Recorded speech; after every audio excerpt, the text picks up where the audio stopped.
Who would be a Wolves fan, eh?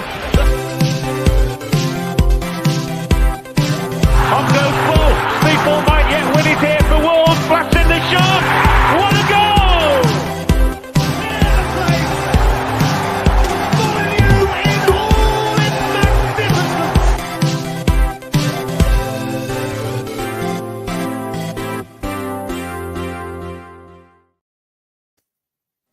Hello and welcome everyone to today's episode of Wolves Fancast, part of the 90min network. Joining me this evening, I've got Tom and I've got Luke. Luke, I was saying beforehand, feels like forever since I've last seen you. I know, man. I can't even remember the last time I was on. If I'm being honest, No. Been a while. I feel. Problem is, I think the last time you were on, we weren't playing particularly well. That's my only memory. Well, that could have been at any time within the last 18 months, to be fair. Yeah. Oh, can you remember when Jimenez played poorly for the last time we spoke? Can you remember when Traore was so inconsistent? I was going to say, Luke, before we go into the show, do you fancy doing a quick plug for some football stuff you're doing at the moment? Oh, yeah. Yeah, so basically, obviously, I'm chairman of a grassroots club called AFC Wolves, and we are doing some free football sessions just to try and help people manage their mental health a bit better. I personally feel that football is a fantastic tool for helping to manage mental health. So every Wednesday, 7 till 8 at Goals in Darlaston, there's a free game of football. So if you want to come, have a free game of football, come down. We're also doing park walks around East Park as well, every Monday morning, 9 o'clock.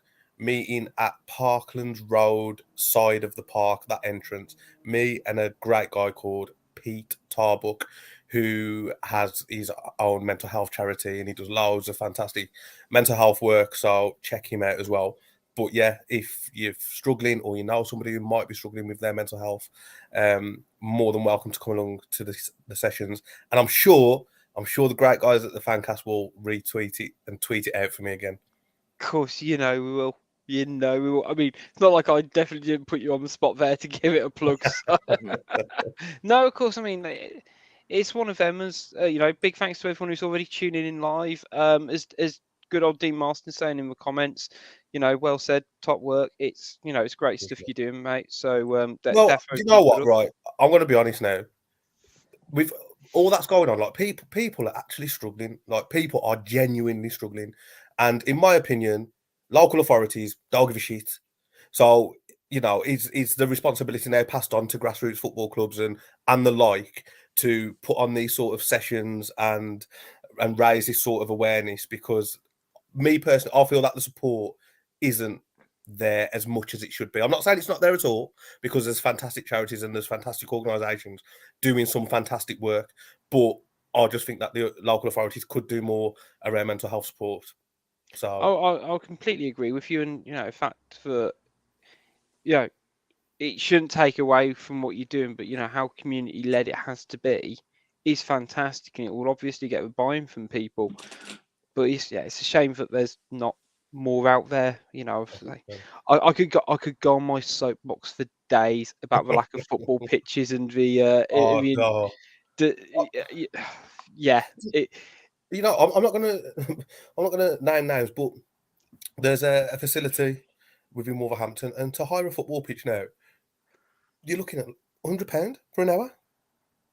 Where have grassroots clubs got this money from? It's ridiculous, absolutely ridiculous, and that's where the FA need to do more. The FA are lacking as well, and that needs a massive reform. And I could rant about the FA all night as well, but I won't, because we lost 3-0 to Man City, and I'd rather talk about that. I was going to say, should we rant about something else? Yes, please. That's depressing enough. You'd rather talk about really 3-0. Jesus. I was going to say, as Conor Gabriel's already hitting up in the comments, didn't watch the game, so he's doing pretty well. That's a great way to manage your mental health is to not watch Wolves. You're not going to see him tomorrow morning at 9 a.m., are you? He'll be skipping around the park, he will. Yeah, he's going to be on the other side having an absolutely whale of a time. But yes, Wolves did lose 3-0 to Man City.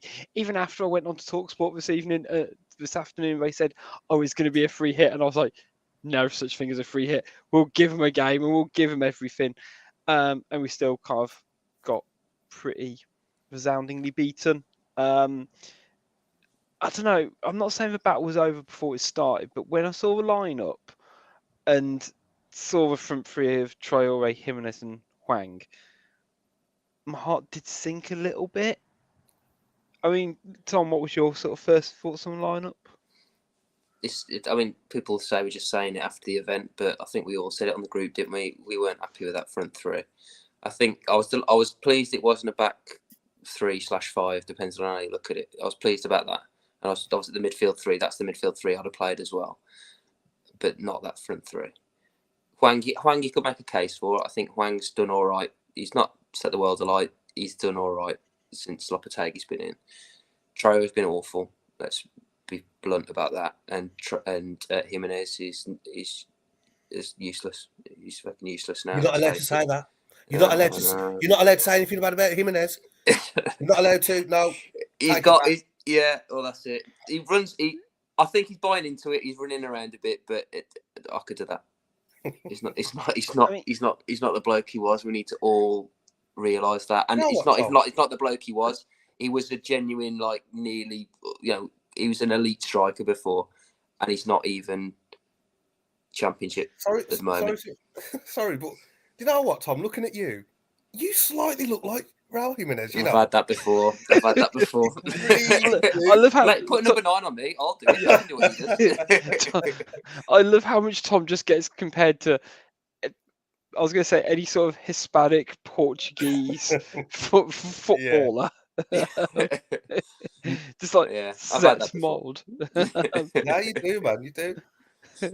I'll take that. He ain't a bad looking fella. I'll take it. He's all right, ain't he? Yeah. He ain't too shabby. Yeah, I was going to say, how's the sight of your head? I was going to say, yeah. Let's get that eye patch in there. And then perfect. I was say, Halloween's already sorted for you next year. Fancy dress. Perfect. I was say, with Jimenez, I mean, he was a bit non-event today, but at least it wasn't as bad as last time we played against Man City. When he got sent off. Yeah, we get a reckless sending off. Could always be worse. Still just got through 45 minutes. Yeah, but Son at least came out instead of him this time, because it wasn't just before half time last time. I think it was literally an injury time of. Yeah, it was it was one of the most brain dead things I think I ever remember seeing, which I realised probably isn't the right choice of phrase for a man who suffered a really serious trauma. But anyway, we'll swiftly move back. I was happy to see Lemina start Luke. Yeah. Instead of Matinho. I like him. He looks like somebody that we need. I feel like Tom mentioned, that midfield three. That is our midfield three, because with all due respect and the fantastic career he's had, Matinho's done, finished, kaput. Traore, when he comes back from injury, Traore B, not Traore A, is another good option. But I think our first choice midfield three has to be Neves, Nunes, and Super Mario. I think they work really well with each other. They complement each other. Mario as well. Lemina, sorry, I'll stop calling him Mario like with fucking Bezies. Lemina, I said it in the group chat a couple of weeks ago. Dead cert for your bet builder anytime booking. Yeah. However, I'll give him the benefit of the doubt today. What did he get booked for? Well, I was going to say that was the first point in. Yeah, that was the first point in my notes about refereeing, and don't get me wrong, the referee had no impact on the result. Not Liverpool in the cup or anything, but it did feel a little bit tough on Wolves. How are we on the counter attack? Raul gets fouled by Luis, and Lemina ends up getting booked. That is just poor officiating. And within the first 15 minutes, you could see what sort of game the ref was going to have. And again, we're doing a podcast about Wolves, and we're not even 10 minutes in, and we're already talking about the ref and how poor the ref was. It's week in, week out now. It's embarrassing. Yeah, I was thinking of the De Bruyne one, where when it's a good team who does it, it's tactical. It's smart. It's smart playing, things like that. And part of me, the shithouse in me goes, yeah, I kind of agree. But the only way you're going to stop players from, like, you I was going to say your Fabinhos, your Casemiros, basically any half decent player, is if you just book them straight away. It doesn't matter if it's in the first 15 minutes or it's in the last 15 minutes. I find it really frustrating, especially when, like, you can see, you talk about Lamina being a bet builder. Look at likes of Neves. Neves is a shoe for 10 bookings a season most of the time. Yeah. And a lot of it is just through trying to do the tactical fouls, but not quite getting away with it, in my opinion. I'm sure when we played Liverpool, did Traore not get brought down on the halfway line? Yeah. In the second half against Liverpool. No foul, no card. And you just think those fouls are, they are tactical, but they need to come with a booking. You're stopping a counter-attack. Everyone who's played football knows what those fouls are for. It's because you're stopping the counter-attack and you're being a bit of a shithouse. But on the back end of that, you've got to take the punishment, which is a yellow card. And when you see the refs not giving out yellow cards for those sort of fouls, when a team's wearing a Man City badge or a Liverpool badge or a Manchester United badge, but then he wants to go and book Kilman for his first offence for what was a good tackle. All right, it was a bit firm, but come on. I mean, I've watched it back. I saw a fan clip of it, and it was almost like a perfect shot of it. And it took me about 10 times. I don't quite know what the ref's seeing. The only thing I can think of is he thinks he's lent with his shoulder, but he hasn't. He's just moved the left side of his body, perfectly blocked the ball. I mean, do you know what? With the Kilman tackle, you'd take a free kick and be like, you know what? Yeah, I don't necessarily agree with it, but free kick to Man City, fair enough. But to get the yellow card out, and then that absolutely kills the team. Doesn't just kill Kilman, it kills the team, because Kilman then has to be very, very mindful about every tackle that he's putting in. It also means the player around Kilman have to then have that in the back of the mind as well. And I'm sure these refs do it on purpose, because it was his first offence of the game as well. And I'm not saying, everyone should get one free hit, but it's not like he's gone in knee high with his stud showing. It's not his fault that he's physically bigger and stronger than Gundogan to warrant a yellow card. But, it's not what you said, Rich. Though it's like it is. They think about the team. If it's us against City or something like that, we're roughing them up. We're playing a game. We're playing a dirty game. We're trying to win that way. If it's City and we're countering, it's smart. It's clever. They know what they're doing, or they rotate it. I mean, it's classic. It's classic pet ploy, isn't it? They rotate the people doing the fouls. But and it even goes the refs aren't wise to that now. Yeah, and it even goes to the specific players as well, because if it's Gundogan, or I was going to say basically anyone in that Man City team, well, you need to give them a foul because it protects the players and things like that. And it's I don't think I've ever heard any commentator, pundit, external to Wolves say that Adama Traore needs protection from opposition. It becomes a laughing joke. I even saw a clip on Twitter. Obviously, it's all right. It is very clearly a bit funny that he has baby oil on his arms. The reason why he has it is because he gets fouled so often, he dislocates his shoulder when he falls over. Like that's why he has it. But it becomes a meme, and it's niggly. I know it's not had any real impact in the game, but it just makes Wolves' life that bit harder. Yeah. And we're not a physically aggressive team. As far as I'm aware, I'd be fascinated if there's any neutrals watching this or whatever. But we're not like an in-your-face. Even like Brentford, who've got a bit of bite to them. Or whatever. I forgot about that as well. That one that you just brought up, Luke. I think when Juan got pulled down, it wasn't even it wasn't just Lamina, was it? Lopetegui got booked as well. Yeah. So from that, our counter attack, we've had 2 people booked.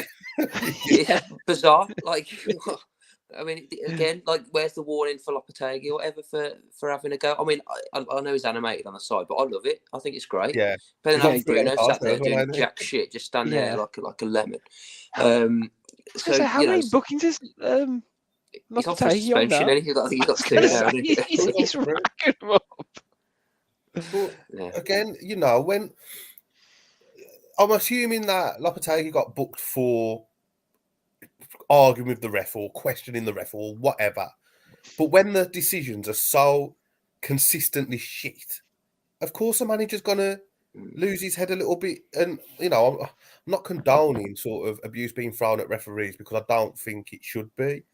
But surely you've got to allow a manager to ask the question like, why haven't you blown for the foul? Why have you given the foul against us? Why have you just booked my central midfielder who's, you know, you don't want Lemina on a yellow card within the first 15 minutes because that is his game to put the tackles into break up play, you know. And again, sometimes you feel like, is it a tactic by the ref just to make it a little bit more difficult for shit teams like us?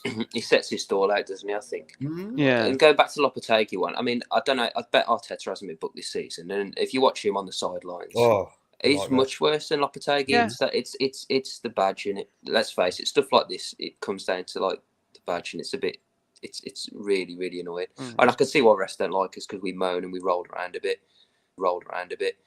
But come on, there's got to be a little bit of consistency somewhere down the line.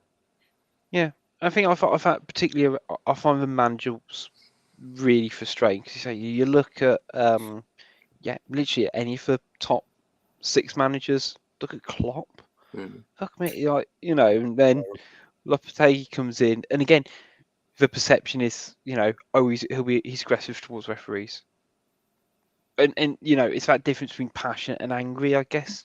And I don't know, it's frustrating. But you mentioned Lemina because I thought he was a bit, you know, he was one of the positives today, and I remember his time at Southampton when he sort of first played, and he always sort of struck me as a bit of a fancy Dan. Like, obviously he's got the talent, but he didn't necessarily have that bit of work rate.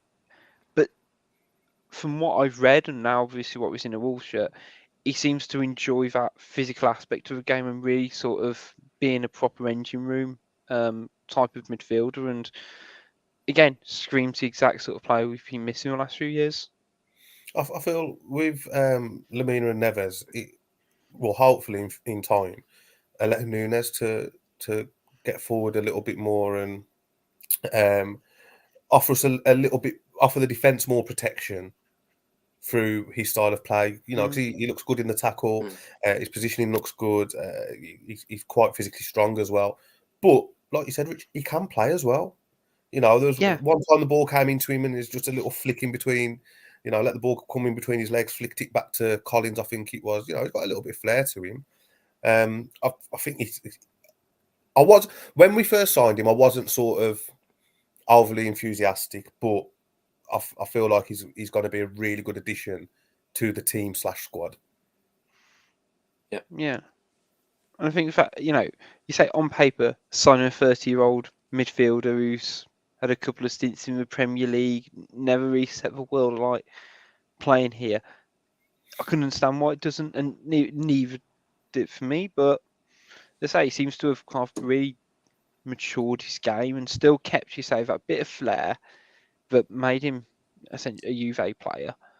But at the same time, be able to support the team as well. He almost seems like, you know, we've got Babacou Traore, who's almost like, what is he, about 10 years younger than him? If he's 30 or so. And it almost feels like that's a player that Babacou Traore could become in the next few years. So I'm interested to sort of see how his role develops in this team with Lemina. Because he's 30. Will he be here in 3 years' time? Maybe not. But hopefully he's going to be that bridge to kind of bring us through, you know, someone like Babacou Traore, maybe, as Jafo says in the comments, low risk, low cost, loads of experience. What's not to love? Completely agree. Let's talk the goals because it turns out Erling Haaland's quite good at scoring them. First one, do you think Collins could have done better, or do you think he was just Haaland? I'm not sure. The problem is he's got Haaland running onto it. He's got 5 yards on him, hasn't he? So he can run onto it and jump a bit higher. He's a world-class striker. Whereas Collins has got to do it from a standing jump, and I don't think you can call it an error. Maybe for a Van Dijk, he'd probably clear it. But I thought Collins was excellent first half. I thought he was really good. I think he was the main reason we weren't more than 1 goal down. To be honest, definitely. I thought not just the goal line clearance. I thought he was really good and really commanding. Statman Dave put his stats up from the first half today, because I thought first half he was superb. He was comfortably our best player. So first half, Collins 100 long balls completed. Probably only played about 2 passes, but we'll skip over that. 97% pass accuracy, 4 interceptions, 3 ball recoveries, 1 goal line clearance, and 1 block. Which in 45 minutes of football ain't bad, really, is it? No, I agree. I think I don't think it's a mistake. People say he's got a mistake in it, but I don't think you can call that a mistake. I think it's Haaland at the end of the day, and he's got 5 yards on him. He's a big, massive unit. Not many centre halves are getting above him there, I don't think. People say that Collins has got a mistake in him, but let's not forget he's only 21. He's a baby, really, in footballing terms. So he's got a lot of developing to do. He's got a lot of experience to gain. And footballers do sometimes have mistakes in them. I don't see Collins as a player who is sort of having mistakes that lead to goals every game. It's what mistakes has he really made this season that have led to a goal? Off the top of my head, I don't know. There's probably one. Exactly, Matt. I totally agree. Every player does have a mistake in them, I feel like that's just a bit of a cheap shot at Collins because he's not coming playing like Maldini. No, I think it's got a lot to do with the Dawson signing, his age, the age as well. I think they'll complement each other quite well. Because I think, let's face it, if one of the centre halves is dropping out, it's going to be Max, isn't it? If he's playing a 2, and I think they would complement each other quite well. Someone like Dawson talking him through his game, he's obviously got so much experience at this level, and it can only improve. It'll only improve Collins, I think.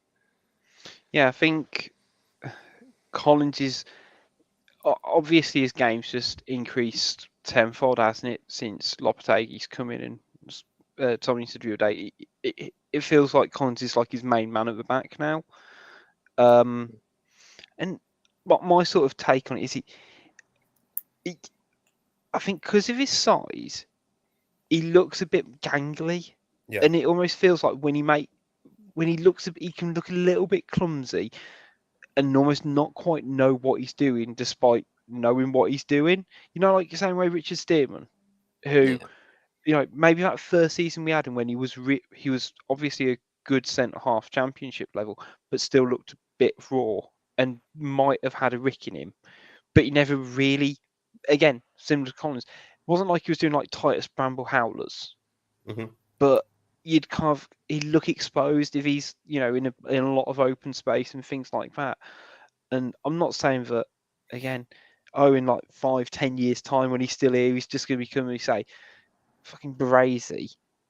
But it feels like game after game after game now, we're talking about how solid he's looking, and I almost can't necessarily remember a time he had a bad game now. I think he's been. Has he had a bad game since Lopetegui came in? Do we think he wasn't great at Everton, but I don't think anyone was, to be honest. That first half, I think that the back 4 looked horrible. Yeah, but then second half, like literally almost from that half time, everyone stepped up, didn't they? Yeah. I agree. I think it's just showed his confidence. I think, like I say, he started all right. I think people forget about pre that red card. As soon as that red card hit, he lost all his confidence, I think, and obviously the team lost their confidence, so he didn't feel as confident how he was playing out of the back and what have you. So I think up until the red card, I think he was really, really good this season before that, and then since Lopetegui's come in, he stepped up again. So I've got no concerns with him at all. No, I think we'll talk more about Dawson in a bit, but yeah, he's a player I'm really kind of keen to see him keep progressing second half of the season.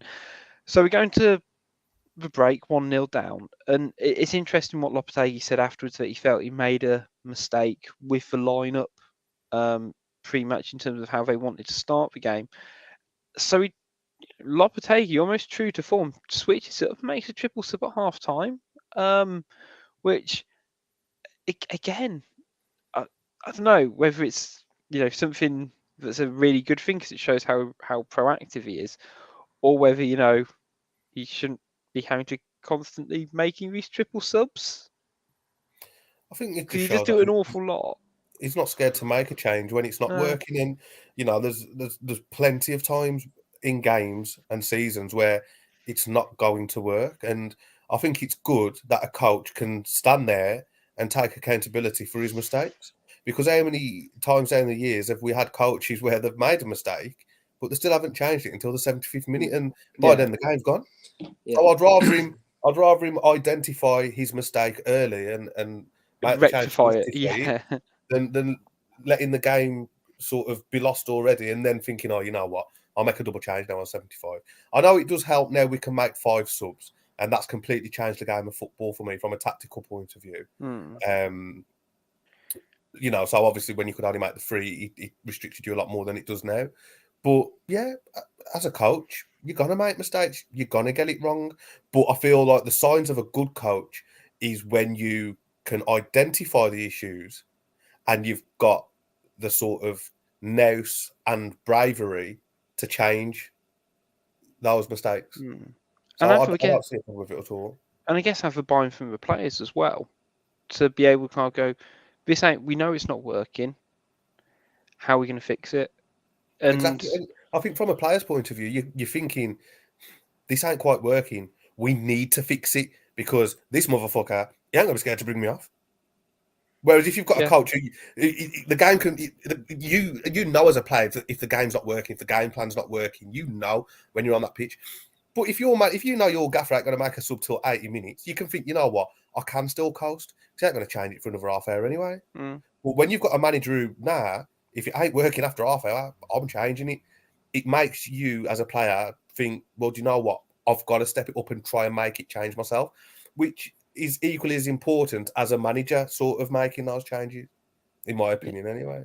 I hadn't really thought too much in terms of the 5 sub being allowed now because they say obviously it gives him that flexibility to make subs earlier on and rectify things with more changes and having more intervals to do it in.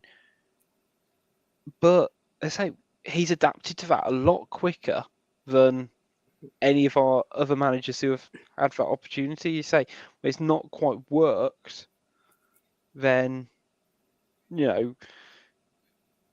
just make the change earlier. And I find it fascinating that they say from a coach specific in Lopetegui, he's capitalised on that a bit better than other managers we've had. Yeah, I'd say so. There was a definite mentality shift at half time as well. They were pressing really high. That actually is a bit really frustrating, actually, because I think we actually started the second half pretty well.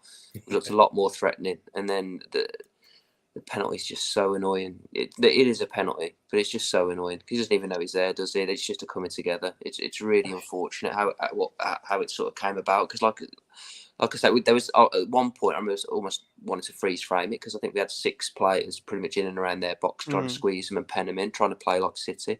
Whereas we didn't have it. We didn't have 6 players in their half. I don't think at any point in the first half. So it wasn't just personnel, but I think it was also a mentality shift. And unfortunately, that as soon as that penalty went, that was it, really, wasn't it? We weren't going to get back from 2 goals. So it's a bit frustrating that we couldn't see how the game would have panned out a little bit more if we'd have had a bit more time at 1-0. It was really frustrating because obviously we got the goal, the penalty 5 minutes into the second half, and we started those 5 minutes were Wolves' best period, I guess, with a tactical change and how we were working in it. It's frustrating, but yeah, I mean the penalty is just annoying. Because again, the thing I find really annoying is I can't imagine Wolves getting a penalty like that. In my opinion, do you know what I mean? Like a Wolves player just ghosting in. I don't think it's a penalty personally. But I can't say that because it's just been given against Wolves, so obviously I'm not going to think it's a penalty. You'll But- get him the same hot water as I did when with the Notts Forest one. We can't be after that, City Luke. fan. Yeah, so you mentioned Notts Forest. If that's a penalty, how is it not a penalty on Nunes? And then the referee, is that Peter Walton, that idiot? And he came out and said, well, according to the PGMOL, there's a difference between in the box and outside the box. So they're coming out with the bollocks there. But then something so similar happens, and then it's a penalty to them, and then it's not a penalty to us, and you just think, what even is football now? What are the rules? What are the terms and conditions? Because I ain't got a fucking clue. Because I was going to say, to drag it on, I was going to say refereeing and officiating rules of the game. One of the reasons why football is so fundamentally popular and so bloody brilliant, in my opinion, is because it is an incredibly simple game. Yeah. That's sort of why it works for a lot of the time. Yeah, But you can just pick up and play. but it's like when you compare it to things like rugby, cricket, even if you just do like invasion sports like American football or whatever as well, they're so complex and like I won't kind of go off too much of a tangent, but in rugby union they've had a rule change about tackling all of a sudden, and I can't almost get my head around just implementing a sweeping change like that, and the players can't keep up with it. It's not to the benefit of them, really, is it? No. It's not to the benefit of the people, of the consumers, which is us. It doesn't make the product better. I'm not saying, oh yeah, strip it back completely to when you can have Vinnie Jones 2-footed challenges or whatever. But it's got to be like a simpler middle ground to it, and the players need to, in my opinion, have a better cultural shift around it in terms of their attitudes around, rolling around easily, because that an official claim that's the reason why they have to do certain things, but it doesn't half make it a less enjoyable watch as well. It's not even if I'm watching my own team as well, it's when you're watching other ones. And yeah, to be fair, yes, I know the as Hungry Like Wolf says in the comments, the rugby ones around protecting players due to head contacts and potential long-term injuries, but there was another clip as well I saw in another match as well. I sound like I watch loads of rugby. I've watched like 2 bits recently around how essentially a player got the ball from the back of a scrum. I think it was because one player hadn't binded at the right point, and just all these complex laws. It just doesn't. I find it confusing. And I say when you get increased laws around offside as well, I can't tell you what an offside is to the truest extent of what it can and should be. You know, football's not working when the only person that understands the laws of the game is Stuart Hall, and that's only because he reads the bloody manual every year in Whitby.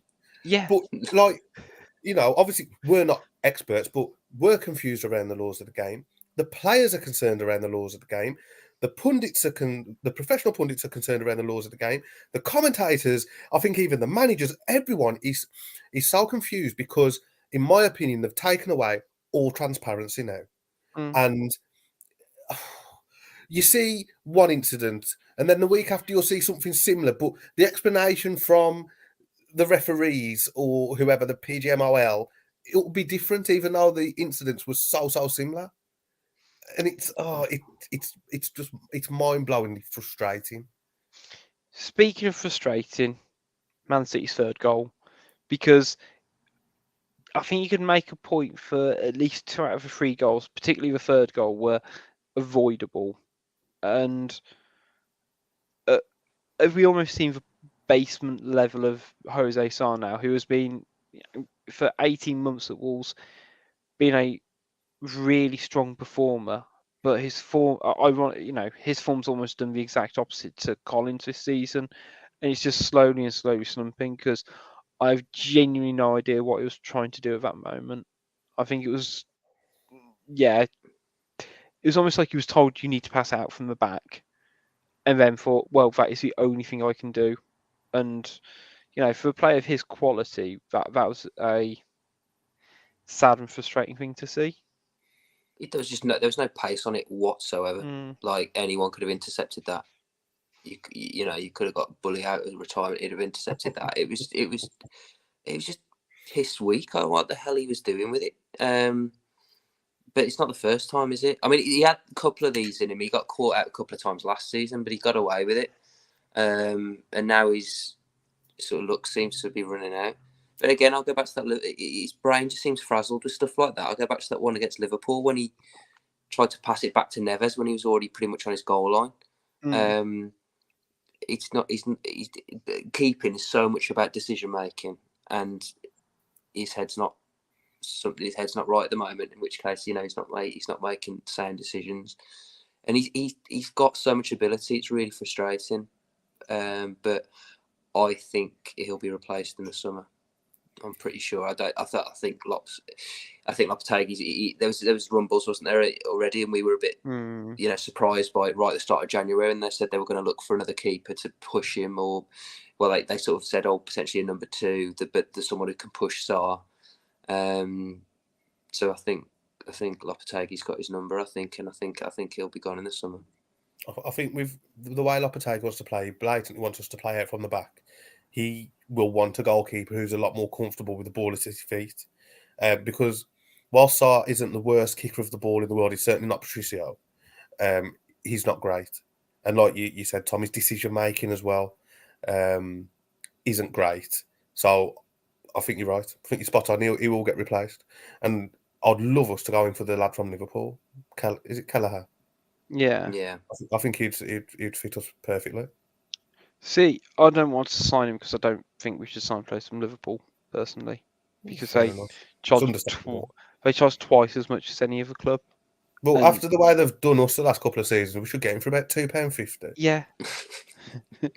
Exactly. They can take. We'll give him Hoover back. Yeah, exactly. He can.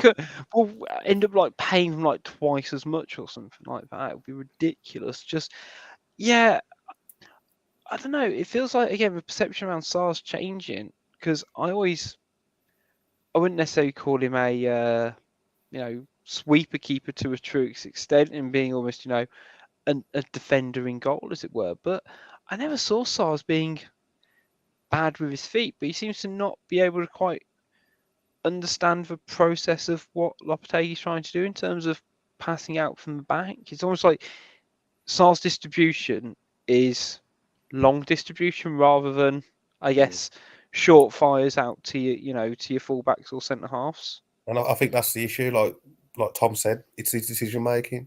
It's not like he's a terrible kicker of the ball, and long distribution, yeah. But when we want to play out so short and so regular, like Lopetegui obviously wants us to do, that's where then the goalkeeper's decision making comes into it, and he's struggling because he's too erratic.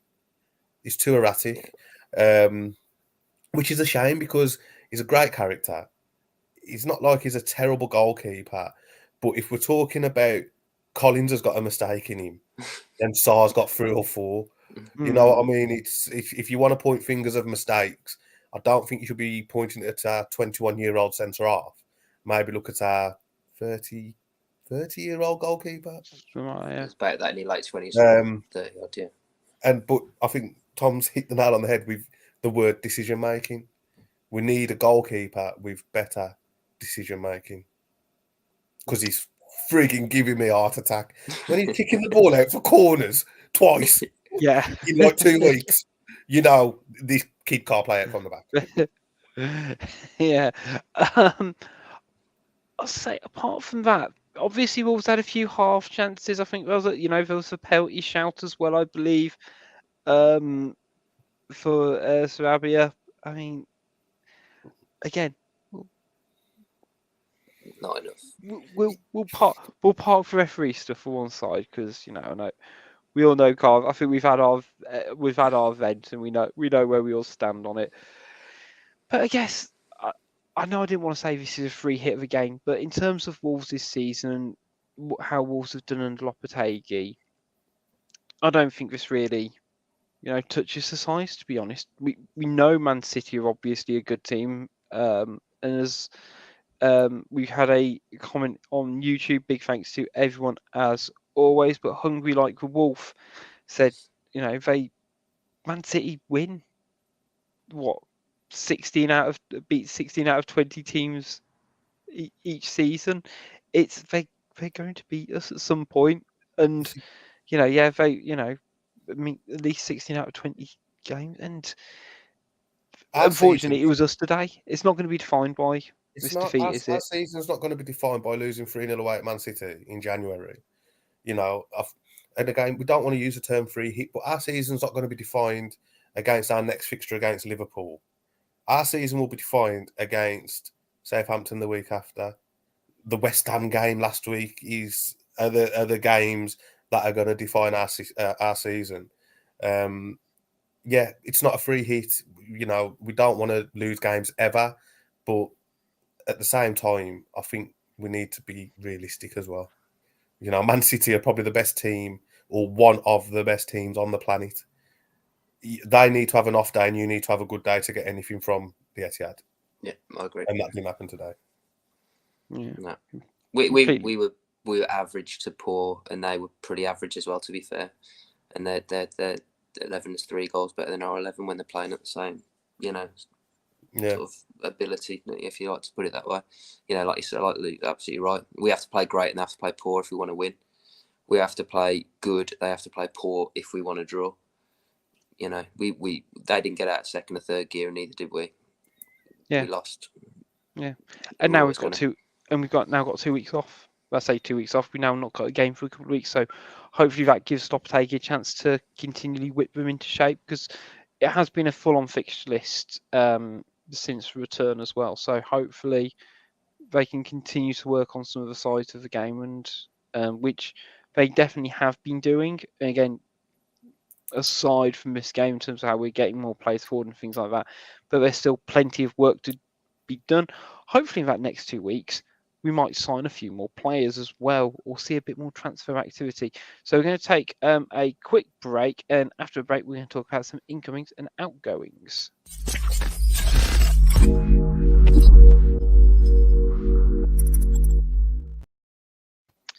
Hello, welcome back everyone. So after, I guess, a bit of funny business, could you say, from West Ham, Wolves have finally signed Craig Dawson for £3.3 million. Pounds. I was going to say, slightly confusing because he's 32 and it's 3.3. I feel like they, just 3.2 would have had a nice mirror for me personally. But as we talked about earlier, shrewd signing. I think so. Have you seen how angry the Albion fans are? Yeah, I know. The business all window. Absolutely loving it just for that. Even if he never kicks a ball for us, I don't even care. Just watching them melt down that one of their sort of former heroes is now playing for us in the Premier League. Is it that much of a bad thing for the Julian Lescott played for the Albion, but you don't see me burning my mascot photo with him. Yeah, get a grip. It's Craig Dawson. Don't get me wrong, solid pro, decent defender. Realistically, what did he actually do at West Brom? Because they did fuck all for the last decade and a half, apart from beat us 5-1. Do you know what I mean? It's not like, is it just Albion Twitter being Albion Twitter, do we think? No, They're still probably salty they're salty from their game the other night, and I think they haven't recovered from that yet. I think they're genuinely annoyed, but Albion fume aside, I think, like we touched on earlier, great signing for to sort of mentor Collins and Kilman. They can learn from his experience. He can talk them through games. It gives us more strength in depth. We've actually got a squad now, which we haven't had for about 5 seasons, because Nuno just wanted to have 13 players, it felt like. I think it's, like Jafar mentioned in the comments earlier, low cost, low risk, pissed off the Albion. What's not to love? Yeah. I was going to say, we talk about Albion fans being pissed. Another set of fans who are pissed is West Ham fans, actually. Yeah, that says a lot. Yeah. we've seen enough players come and go from Wolves, and you get to sort of gauge the reaction. But they seem genuinely sad to see him go from on a personal level, and I think there is a case of him. He is obviously moving back here because of family, because he was linked with us in the summer, and he was linked with Aston Villa as well. And I'd get it. He's in his mid-30s. He's wanting to go back to where his family is settled. But for us to get a solid signing from essentially a Premier League rival, whichever end of the table we're going to be in, for pennies in football terms, right? You can't beat it. Do you know what I mean? I think we've done a good job here, and there's definitely a shift in the club, isn't there, in terms of, for every foreign signing, dare I say, and a bit of an unknown, that actually we need to match it up with a player who has got a bit of Premier League experience about them, and having, I don't know, it feels like it's a bit scary. We're also almost trying to think tactically about signings and squad balance at the moment. Yeah, well, Luke said earlier, it's like the Lamina thing. It's a smart signing. You put it in a smart signing camp. That all that talk at the start of the window was they wanted more experience in the squad. So the last 3 signings have been Lamina 29, Sarabia 30, Dawson 32. They wanted Premier League experience. They've got that in Lamina and Dawson, and then wanted a bit of English. They wanted some English players in there, and they get that with Dawson as well. So they've been true to their word at the start of the window. They've clearly identified stuff. There seems to be some sort of strategy, unlike the sort of scattergun approach that we saw in the summer. It just makes it. It's just smart, just clever. So I'm all for it. Yeah, I was genuinely I don't know. Transfers are a bit of a risky business, but it's kind of nice to see the project, actually having a level of planning and very conscious planning with it. Since we last spoke, I think it was rumoured, Tom, but Guedes has finally gone. I was going to say back home to Portugal on loan and already scoring. But let's be honest, the little ghost never really quite fitted in, did he? No, he's been awful. He was awful. Let's face it. I mean, don't get me wrong. I hope he goes there and scores a bagful, because we need to keep his value up, because he's never going to play for us again. So we've got to get as much money as we can back. I think the only thing with this one, because he's a Mendes client, it should protect some of his value, because he'll just spin his little wheel and he'll find someone who wants to stump up the cash for him. And if let's hope he scores a load of Benfica, and that club's Benfica. But yeah, he was awful for us, bad attitude. And the only thing I'll say with Jimenez, yeah, he's been bad, but at least he looks like he's really put himself about and trying a bit. Guedes didn't even have that. So he was shit, and he did look like he didn't care, and that's just a combination that's just never, ever, ever going to work. I was going to say he almost had that sort of. Oh God, I feel awful for saying this, but he did have that little bit of a Johnny Foreigner. It's got a bit cold. I don't really like it here. But considering we were chasing him for 3 years, it's not just. He's the type of player in Sunday League. You just put a reducer on him after 2 minutes, and then you won't see him again for 88. It's just classic, isn't it? Yeah, don't fancy it. And it almost felt like when he played up on the wing, he kind of. I like wingers who stretch the play. It almost felt like he went hiding, and you can't have that when you're at this level of football, when you're in a relegation fight, or battling bottom half of the table.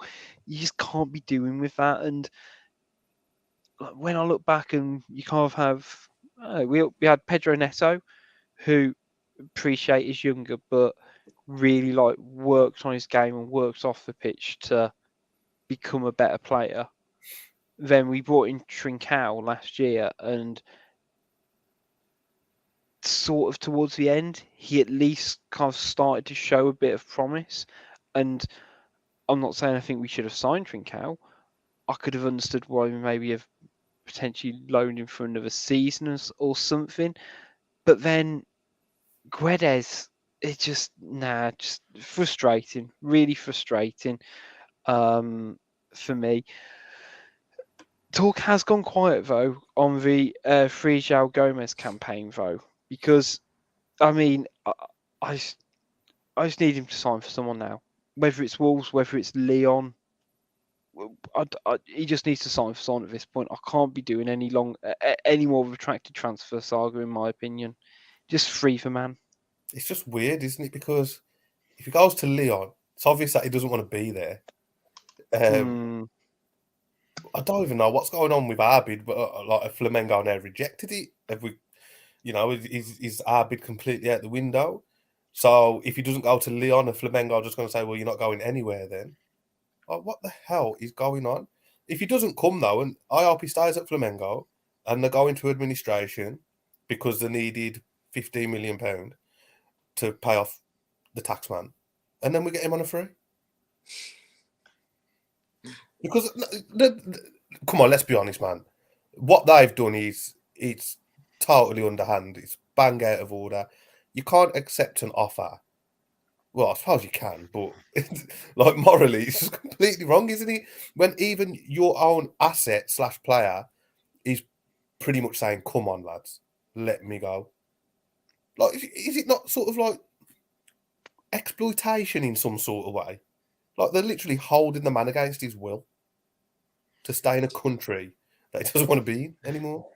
I find football transfers fascinating at the best times, but I think for me, they're really transactional. Like you put in an offer, it gets accepted, it then moves on to the next stage, and you can't kind of go back from that initial bit.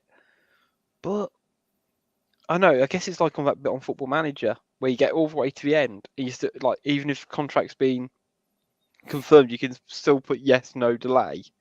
Or it feels like they've just gone like, yeah, no. And as I said the other day, Wolves didn't quite get it right with Enzo Fernandez for multiple reasons as well. And I know, again, tin hat view, however you want to describe it, it does seem like we are struggling to really secure the signing because from South America, that they're kind of really working hard on the scouting element of it and not quite pulling through on it, which is really unfortunate. And, Flamengo don't come across particularly well in it.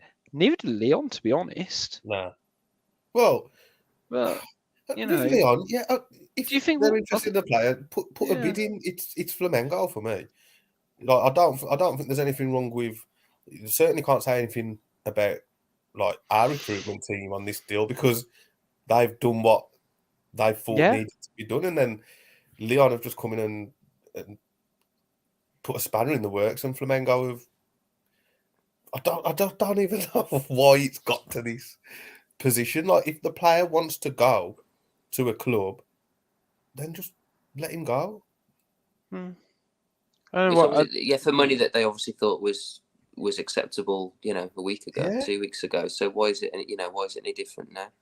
It's a tricky one for it because people are saying, well, just pay the extra $1 million or do this and that. But it's a principle thing, isn't it, at this point? Yeah. And I sort of do respect the club for sort of saying, well, no, why should we, sort of change now? It's a tricky one because I think we all want him. I think we can all see the potential that he's got. And I don't think it is just a case of the extra $1 million. I think it's the payment structure from what you read. But I must respect the club more for sticking to the guns and being like, because otherwise you're just going to be taken for a ride for every, with every other club. Over the next transfer that comes in, we'll get bent over. Yeah. And Wolves have always, under Fosun, by and large, we've been sort of fairly solid with some of the transfer fees. We've had a few haywire ones where we've overpaid odds, but I think for a lot of the younger players, we tend to try and be conservative on it. So we'll see. Whether we get to like it being a transfer deadline day one, or what I think genuinely might happen is he doesn't move to anyone. He just ends up being in Flamengo and being a bit pissed off. And whether we go in for it in the summer or not, who knows? But I say plenty of time to for Wolves to make any dealings in the window. Do you see anyone else going at this point, boys? If you get a striker, I can see maybe one of them going out. and Raul going out possibly. They've said today, haven't they, Mascara's going out on loan. Oh, Yeah. is And it? they said that, I think they pretty much said, look, this allows, Hobbs has said, look, this will allow us to send Mascara on loan. Yeah, that I makes think sense. I think the Felipe deal, from what you read now, is dead. I think the Dawson deal put pay to that. But if he was going to come in, then I'd have expected maybe Totti to go on loan as well. But no, I don't think so. I think I do want to see another striker, I must admit. I don't know how Kuna didn't start today, and I don't know. There must be a reason behind why he didn't start. He should be starting each game, but even then, we need another striker option for me. And I'd look a watch of that. I can't pronounce his name. This Coventry striker. Oh yeah. But he looks all right. He looks pretty decent. He looks a bit like like a poor man's Haaland. He's got a bit of everything. You know, big lad, but he's got a bit about him. You know, so I wouldn't mind a little look at him. We'll see. I was going to say, be interested in another strike, but I agree. Someone needs to go, but there's plenty of deadwood, so we'll see. Right, we've got a few questions from Twitter Corner, just the four of which I think we've got a couple of people who are watching live on YouTube. Make sure you like, share, and subscribe if you are watching. Big thanks as always. So, Hungry Like the Wolf asks, what's happened to Jeff? Other than meeting Hoolan in the new manager first day video, he hasn't appeared in for 5 player videos. Used to be on the mall saying hi and giving them the address in his office. Is he hiding now? He has a more photogenic Matt in the spotlight. I mean, I just think he's just trying to stay out of the camera a bit, and obviously Jeff's had a lot of bad PR the last few years, and having a different face in front of it makes a bit of sense. Or it might be that we've actually made the correct decision and we're keeping Jeff away from footballing decisions, and he can just manage the sort of business side of the operation, because he should never have been involved in the football side of things anyway, especially transfers. So maybe that decision's been made and he's got a new job role. Maybe he's now the, I don't know, senior number cruncher guy. I'll check his LinkedIn post later for the senior. Yeah. Be a good business card. Let's see what else we've got coming up. Good one from Andrew Wright.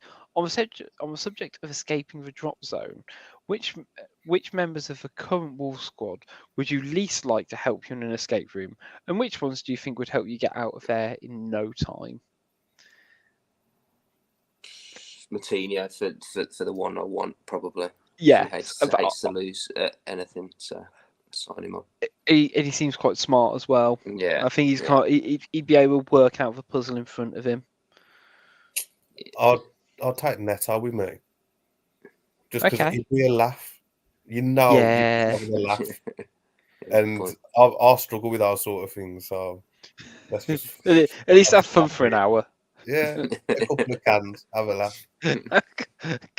Can Luke and Pedro on the beers?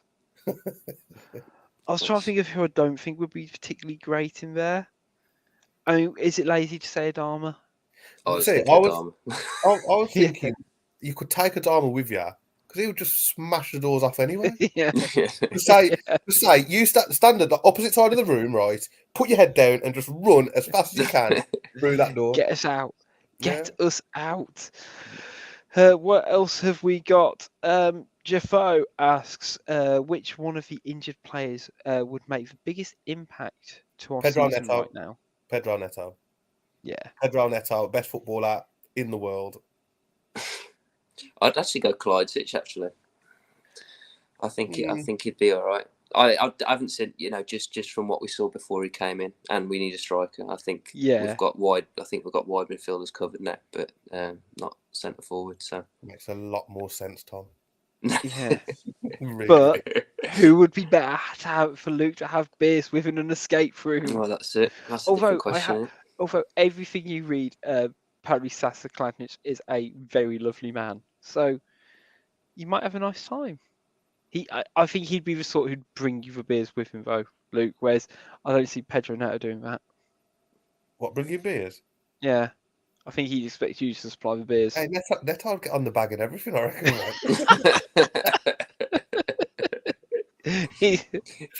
Fun times. Right, last question from Todd. Which movie will you be watching to help you forget this game? It sounds really bad. I literally, and bearing in mind, 3 out of the 10 of us who do this do a film podcast. I can't remember the last time I actually watched a film. No. That sounds so bad. I just watch kids' films all the time now. Yeah. Just Disney Plus on Yeah. loop. The only time I don't watch Disney Plus is when I'm watching the Wolves. That's It will bloody probably depressing. it'll probably be Encanto, or it'll probably be I was going to say Tiana's Princess and the Frog, most likely, or Tangled. You Yeah. want my honest answer? Yeah. It's just constant. In my house, I can't escape. I might cancel Disney Plus just so I can't do it anymore. Can you film your children try to access Disney Plus after you cancelled it? Because I know what the reaction would be in my house, and it wouldn't be pleasant viewing to not be able to access anything princess related. So yeah, I might just try and do that for laughs. Like, and then I might get a new telly as well. So potentially it could be a win-win. I get content and a bigger telly. Yeah, you might also have to find a new house. Yeah, potentially, yeah. And a wife. Yeah. That's probably a good point to wrap up the show as any. We'll be back in a couple of weeks now, because we're not in the fourth round of the FA Cup, so no game next weekend. We'll hopefully be around to go through any of the latest transfer wheelings and dealings, if and when any of them come out. Make sure you stay up to date with all things Wolves Fancast on Twitter, Facebook, and Instagram. It's at Wolves Fancast. If you're watching live on YouTube, thank you so much for watching. Make sure you've liked the video and you've smashed the subscribe button. And I was going to say, even if you're listening as a podcast, just have a look and go on as well. It'll be very appreciated. And also shout out to 90 Min as well for all your support being part of the network. Until next time, though, it's goodbye from Luke. See you later. It's goodbye from Tom. Bye, Wolves fans. And it's goodbye from me. See you next time.